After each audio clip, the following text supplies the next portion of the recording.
Bismillahirrahmanirrahim. Assalamualaikum warahmatullahi wabarakatuh. Innal hamdalillah nahmaduhu wa nasta'inuhu wa nastaghfiruh. Wa na'udzu billahi min shururi anfusina wa min sayyiati a'malina. Man yahdihillahu fala mudilla lahu wa man yudlil fala hadiya lahu. Asyhadu an la ilaha illallah wahdahu la syarika lahu wa asyhadu anna Muhammadan 'abduhu wa rasuluh. Allahumma salli wa sallim ala sayyidina Muhammad wa ala alihi wa ashabihi wa tabi'in wa man tabi'ahum bi ihsan ila yaumiddin. A'udzu billahi minasyaitonir rajim.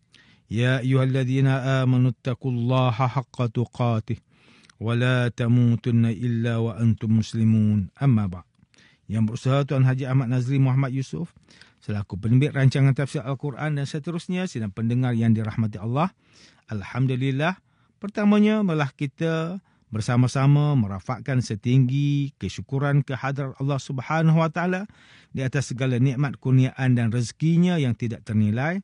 Selawat dan salam ke atas junjungan besar Nabi Muhammad sallallahu alaihi wasallam, ahli keluarga baginda dan para sahabatnya yang tercinta. Bersama saya Profesor Dr. Muhammad Najib bin Abdul Qadir, Fakulti Pengajian Islam, Universiti Kebangsaan Malaysia. Tuan-tuan, puan-puan, para pendengar yang dimuliakan, pada hari ini kita akan menyambung kembali rancangan tafsir Al-Quran bagi siri ke-140 insya-Allah. Pada kali ini kita akan membincangkan mengenai pentafsiran ayat ke-99 surah At-Taubah. A'udzubillahi minasyaitonirrajim. Wa minal a'rabi man yu'minu billahi wal yawmil akhir وَيَتَّخِذُ مَا يُنْفِقُ قُرَبَاتٍ عِنْدَ اللَّهِ وَصَلَوَاتِ الرَّسُولِ أَلَا إِنَّهَا قُرْبَةٌ لَهُمْ سَيُدْخِلُهُمُ اللَّهُ فِي رَحْمَتِهِ إِنَّ اللَّهَ غَفُورٌ رَحِيمٌ. Dan sebahagian dari orang A'rab itu ada yang beriman kepada Allah dan hari akhirat dan memandang apa yang mereka dermakan pada jalan Allah sebagai amal bakti yang mendampingkan di sisi Allah dan sebagai satu jalan untuk mendapat doa dari Rasulullah SAW yang membawa rahmat kepada mereka. Ketahuilah sesungguhnya apa yang mereka dermakan itu adalah menjadi amal bakti bagi mereka yang mendampingkan mereka kepada Allah. Allah akan masukkan mereka ke dalam rahmatnya. Sesungguhnya Allah Maha Pengampun lagi Maha Mengasihani. Muslimin dan muslimat yang dirahmati Allah, Profesor Dr. Muhammad Quraish Shihab melalui kitabnya Tafsir Al-Misbah menyatakan bahawa kalimah qurubat pada ayat ke-45 surah Al-Anfal ini ialah bentuk jamak daripada perkataan qurbah yang bererti pendekatan diri kepada Allah Subhanahu Wa Taala, iaitu cara atau kaedah yang digunakan bertujuan untuk mendekatkan diri kepada Allah Subhanahu Wa Taala.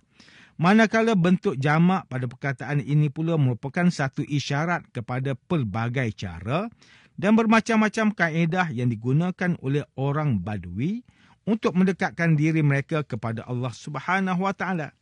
Manakala kalimah salawat pada ayat ke-99 surah At-Taubah merupakan satu bentuk jamak daripada perkataan solah yang mempunyai maksud yang berbeza berdasarkan pelakunya. Sekiranya pelaku kepada perkataan solah itu adalah Allah, maka makna perkataan bagi solah di sini ialah curahan rahmat. Sekiranya pelakunya adalah malaikat, maka konotasi solah di sini bermaksud memohonkan keampunan. Dan sekiranya pelakunya adalah manusia, maka solah bermaksud meminta atau berdoa kepada Allah Subhanahu Taala.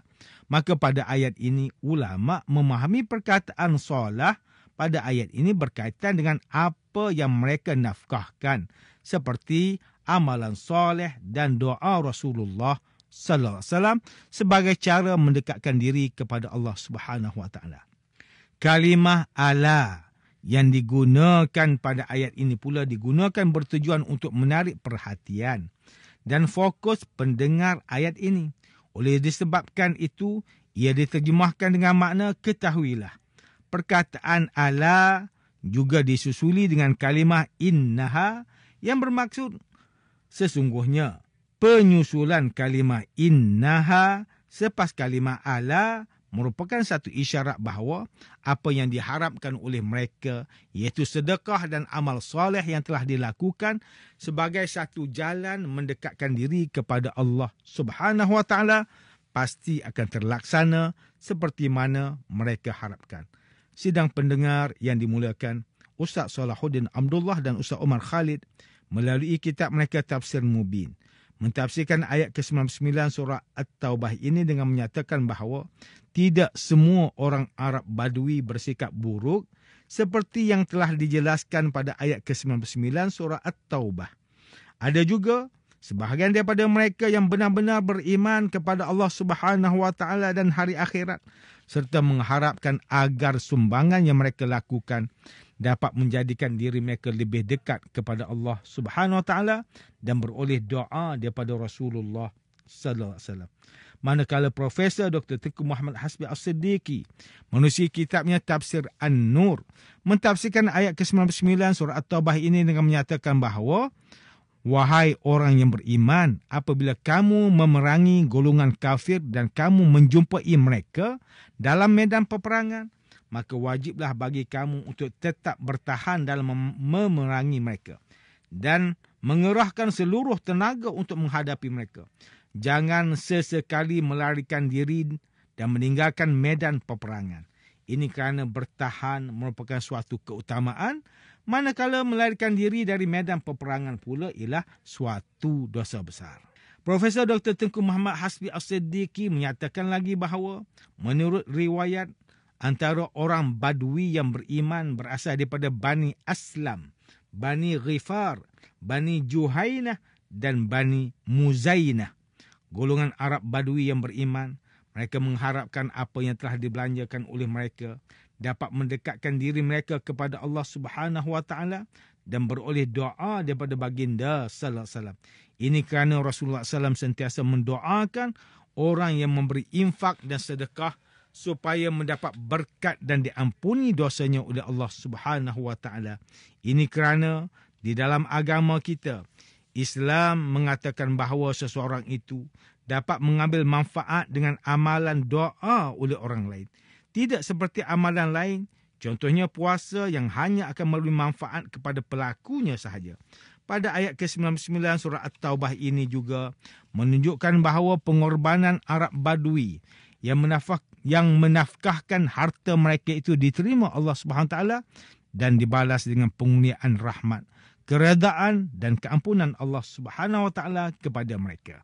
Hamka melalui kitabnya Tafsir Al-Azhar ketika mentafsirkan ayat ke-99 surah At-Taubah menceritakan pengorbanan yang dilakukan oleh kaum Arab Badui yang beriman kepada Allah Subhanahu Wa Taala dan Rasulullah sallallahu alaihi wasallam, walaupun mereka hanyalah sesekali mendengar tentang Islam dari Rasulullah SAW serta ayat Al-Quran, tetapi kerana keimanan mereka yang teguh terhadap Allah Subhanahu Wa Taala, mereka terus berpegang teguh dan meyakini ajaran Islam yang disampaikan baginda Nabi sallallahu alaihi wasallam.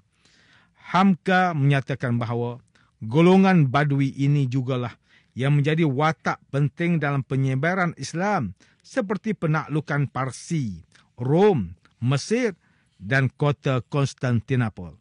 Mengikut Hamka, ini adalah bukti rahmat yang telah dikurniakan kepada mereka di dunia ini, manakala di akhirat mereka akan dikurniakan rahmat berupa keampunan Allah Subhanahu Wa Taala. Tuan-tuan dan puan-puan yang dirahmati Allah, demikianlah tafsir bagi ayat ke-99 surah At-Taubah menurut pentafsiran oleh para ulama. Ayat ke-99 surah At-Taubah ini menjelaskan keadaan sebahagian kaum Arab Badui yang beriman kepada Allah dan Rasulnya. Walaupun mereka tinggal jauh daripada Madinah dan jarang sekali mendengar seruan dakwah yang disampaikan oleh Rasulullah SAW dan para sahabat, disebabkan keyakinan dan kepercayaan mereka terhadap Rasulullah SAW dan wahyu yang disampaikan, mereka terus beriman dengan keimanan yang utuh. Muslimin dan muslimat yang dimuliakan, ayat ke-99 surah At-Taubah ini memberikan peringatan kepada kita supaya sentiasa berusaha bersedekah atau menginfakkan harta. Ini kerana perbuatan tersebut akan memberikan kebaikan bukan sahaja kepada penerima sedekah atau infak tersebut, tetapi turut menguntungkan pemberi infak tersebut di dunia dan insya-Allah di akhirat kelak. Namun demikian, jika kita melihat situasi masyarakat pada hari ini, masih terdapat segelintir di kalangan orang Islam yang berkira-kira dan bakhil untuk memberikan sedekah dan menginfakkan harta mereka ke jalan kebaikan. Mereka menganggap bahawa harta yang mereka miliki sekarang merupakan hasil usaha dan kepunyaan diri mereka sahaja. Sedangkan Islam menganjurkan kepada penganutnya untuk berkongsi dan membantu satu sama lain. Ingatlah bahawa Rasulullah SAW bersabda, "Laisal mu'minul ladzi yashba'u wa jaruhu ja'iun ila jambih." Tidaklah seorang itu dianggap orang beriman yang berada dalam kekenyangan, sedangkan dalam masa yang sama, jiran sebelahnya berada dalam kelaparan. Dalam sebuah hadis yang lain, Rasulullah SAW bersabda, "Inna mimma yalhaqul mu'mina min amalihi wa hasanatihi ba'da mautihi ilman allamahu wa nasyarahu wa waladan salihan tarakahu wa mushafan warrasahu aw masjidan banahu aw baitan libni sabili banahu aw nahran ajrahu aw sadaqatan akhrajaha min malihi fi sihhatihi wa hayatihi yalhaquhu min ba'di mautih."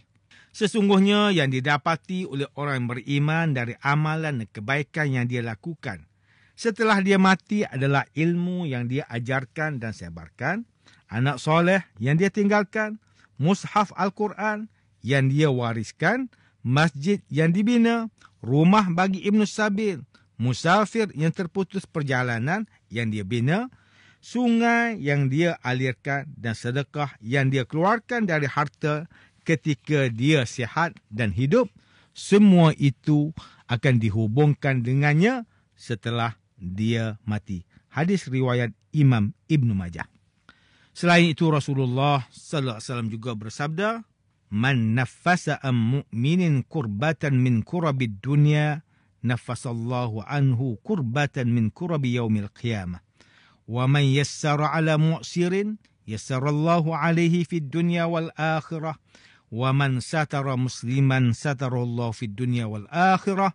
Wallahu fi aunil abdi ma kana al abdu fi auni akhih." Sesiapa yang meringankan daripada seorang mukmin satu kesusahan daripada kesusahan dunia, Allah Subhanahu Wa Taala akan meringankan daripadanya satu kesusahan daripada kesusahan di hari kiamat. Sesiapa yang memudahkan kepada orang yang kesempitan, Allah akan memudahkan kepadanya di dunia dan akhirat. Sesiapa yang menutup aurah atau keaiban seorang Muslim, Allah akan menutup aurah atau keaibannya di dunia dan akhirat. Allah sentiasa menolong seseorang hamba selama mana hamba itu menolong saudaranya. Hadis riwayat Imam Muslim. Sidang pendengar yang dirahmati Allah, antara pengajaran yang boleh kita ambil daripada tafsir ayat ke-99 surah At-Taubah ini, pertama, umat Islam dianjurkan bersedekah dan menginfakkan harta ke arah kebaikan. Sebagaimana janji Allah Subhanahu Wa Taala, harta yang disedekahkan atau diinfakkan itu tidak akan merugikan penginfak tersebut. Sebaliknya, ia akan memberi kelebihan dan kebaikan kepada penginfak di dunia dan akhirat. Kedua, memberi sedekah dan menginfakkan harta serta membantu orang Islam yang lain secara tidak langsung bakal menjadikan komuniti umat Islam sebagai satu komuniti yang kukuh dan selamat. Secara tidak langsung, ia akan menyukarkan pihak lain untuk menyebarkan dakwah mereka dengan bertopengkan, memberi bantuan dan kebajikan. Ketiga, walaupun setiap harta yang dimiliki oleh kita dengan usaha kita sendiri, namun hendaklah kita ingat bahawa setiap rezeki yang dikurniakan kepada kita adalah kerana kurniaan Allah Subhanahu Wa Taala semata-mata. Tuan-tuan, puan-puan, para pendengar yang dimuliakan, sekian sahaja rancangan tafsir Al-Quran pada hari ini. Semoga kita semua mendapat manfaat daripada perbincangan ilmu ini. InsyaAllah, mudah-mudahan kita akan bertemu lagi pada siri rancangan tafsir Al-Quran yang akan datang. Wabillahi taufiq wal hidayah. Wassalamualaikum warahmatullahi wabarakatuh.